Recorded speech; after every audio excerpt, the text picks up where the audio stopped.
Aboard the favourite. Red light goes on. Set racing.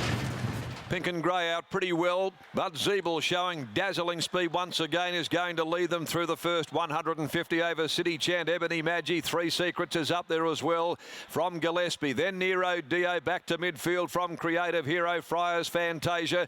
Princess Zelda, the pace is right on the field, strings out. Fancy Fox back there in the field, Tycoon Legend as well. Unibro, Pink and grey didn't last long with the speed and it dropped out. And last of all is Baron Bostock. They're flying behind Zeeble. 650 to go. Zeeble on top. 3/4 City Chant. Ebony Magi third. Gillespie around the outside goes to fourth in front of Three Secrets before the corner.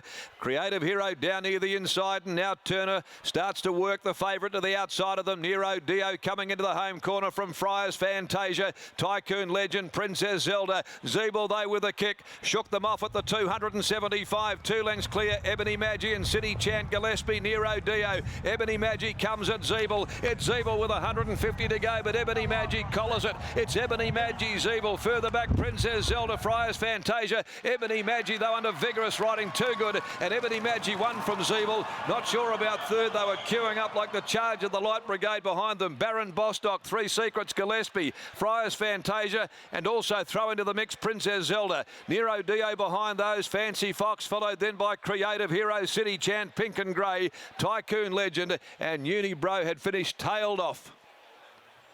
A winning double for Bradley Parnham this afternoon at the opening of Ascot. Ebony Magi, number 12. Number 12, Ebony Magi. Trevor Andrews trained gelding in the Blackheart Bart colours. Big Bart going down a breath at Caulfield today in those same silks. And Ebony Magi goes one better, beating the real speedster Zeeble. And have a look at that finish there for third. Find yourself a magnifying glass because it's very, very close. And number 4 got it. Number 4, Three Secrets over number 3, Princess Zelda, wide out. And Creative Heroes there in that mix also, I think.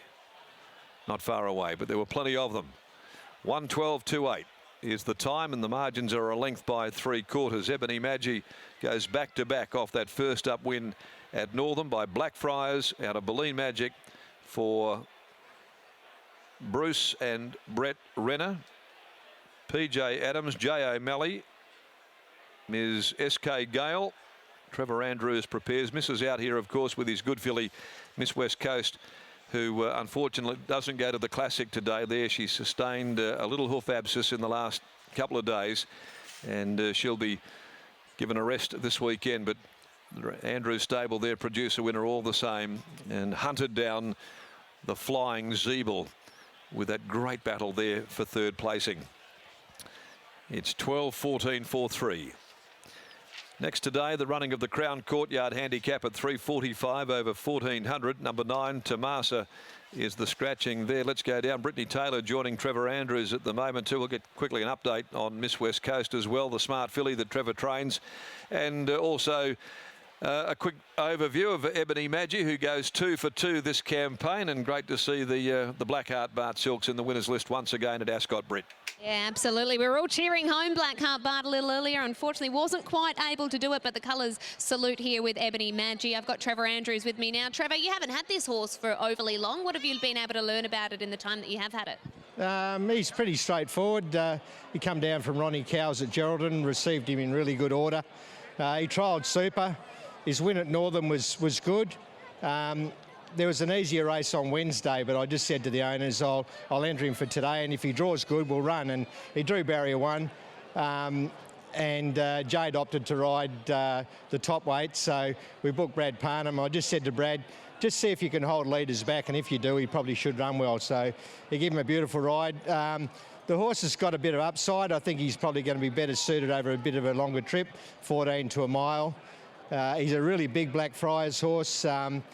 But I think he's probably more a mile or 1800 than a middle distance horse. So good to get a win in the Black Heart Bart colours, and you know, the horse is going super over there for Lindsay, so all good. We were watching Black Heart Bart a little bit earlier today. I think it's a case of when WA has a horse, everyone gets behind them, don't they? I wasn't fortunate enough to watch the race because I was saddling another one up, but no, we're always happy to see our locals do well. Absolutely, you've flown the flag with these colours today. Well done. Thank you. Trevor Andrews there, trainer of Ebony Magi, and he's won 2 in a row now this gelding. He won that Class 1 at Northern, but Trevor really made the right call here, Scott, by deciding he had him nominated for the Wednesday, but made the right call to race here on Saturday, and drawn 1. He was always going to get a really nice run.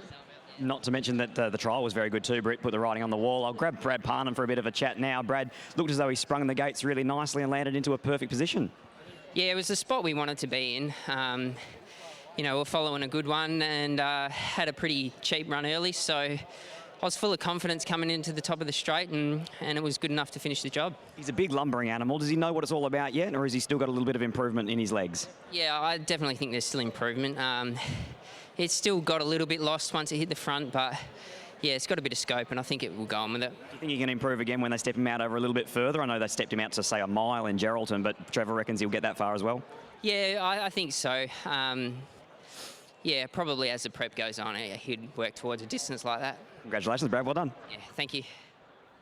Parnham catching up with Scott Embry after his double. His twin daughters and nephews on the fence to cheer him home as Brad brings up that double. Not far away from the next race, it is the 1400 metre Crown Courtyard Handicap. It's set to run at 3:45.